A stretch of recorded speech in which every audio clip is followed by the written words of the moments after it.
જો તમારી પાસે કાર હોય તો 2 મિનિટનો સમય કાઢીને વિડીયોને અંત સુધી જરૂર જુઓ. કાર ખરીદ્યા બાદ આ 5 ભૂલો કરવાથી રિજેક્ટ થઈ જશે કાર ઇન્સ્યોરન્સનો ક્લેમ. આજના યુગમાં ઝડપી લોન અને આર્થિક સદ્ધરતાને કારણે ગાડી ખરીદવાનું ચલણ સતત વધ્યું છે. ગાડી ખરીદ્યા બાદ તેની સુરક્ષા માટે ઇન્સ્યોરન્સ કરાવવો પણ અનિવાર્ય છે. પરંતુ જરૂરિયાતના સમયે જો કારનો ઇન્સ્યોરન્સ રિજેક્ટ થઈ જાય તો મોટું નુકસાન થઈ શકે છે. તેથી જો તમે આટલી ભૂલો ટાળશો તો તમે ઇન્સ્યોરન્સ રિજેક્ટના નુકસાનથી બચી શકશો. આ 5 સંજોગોમાં કાર ઇન્સ્યોરન્સ ક્લેમ રિજેક્ટ થઈ શકે છે.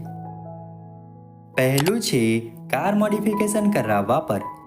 જો તમે કારનું મોડિફિકેશન કરાવી રહ્યા છો પરંતુ તેની ઇન્સ્યોરન્સ કંપનીને જાણ નહીં કરો તો તમારો ઇન્સ્યોરન્સ ક્લેમ રિજેક્ટ થઈ શકે છે. બીજો છે કાયદો તોડવા પર. કાર અકસ્માત દરમિયાન કાર ચાલકે ટ્રાફિકના નિયમોનો ભંગ કર્યો હશે તો તે ઇન્સ્યોરન્સ ક્લેમને લાયક ઠેરવાશે નહીં. જેમ કે સિગ્નલ તોડવા પર, દારૂ પીને ગાડી ચલાવીને અકસ્માત પર થતા કાર નુકસાનની ભરપાઈ ઇન્સ્યોરન્સ કંપની કરશે નહીં.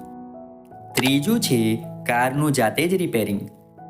જો કારને નુકસાન થયું હોય અને ઇન્સ્યોરન્સ કંપનીને જાણ કર્યા વિના જ તમે રિપેરિંગ કરાવી લીધું હોય તથા બાદમાં તેના માટે ઇન્સ્યોરન્સ ક્લેમ કરશો તો તમારો ક્લેમ રિજેક્ટ થઈ જશે. ચોથું છે ગાડીની જાળવણી.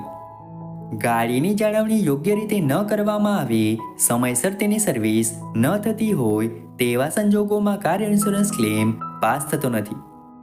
પાંચમું છે મોડેથી ક્લેમ કરવા પર. પ્રત્યેક કાર ઇન્સ્યોરન્સ કંપનીએ ક્લેમ કરવા માટે ચોક્કસ સમયગાળો નિર્ધારિત કર્યો છે.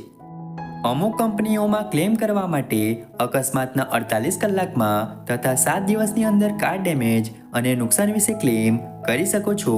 જો 7 દિવસની અંદર ક્લેમ ન કરવામાં આવ્યો હોય તો ક્લેમ રિજેક્ટ થાય છે. તેથી કાર ચલાવતા લોકોએ આ 5 બાબતોનું ધ્યાન રાખવું જરૂરી છે, નહીં તો તમારો ક્લેમ રિજેક્ટ થઈ શકે છે. મિત્રો, આશા રાખીએ છીએ કે જાણકારી તમારા માટે ઉપયોગી સાબિત થશે. વિડીયો ગમે તો વિડીયોને લાઇક કરીને ચેનલને સબસ્ક્રાઈબ અથવા ફોલો કરવાનું ભૂલતા નહીં.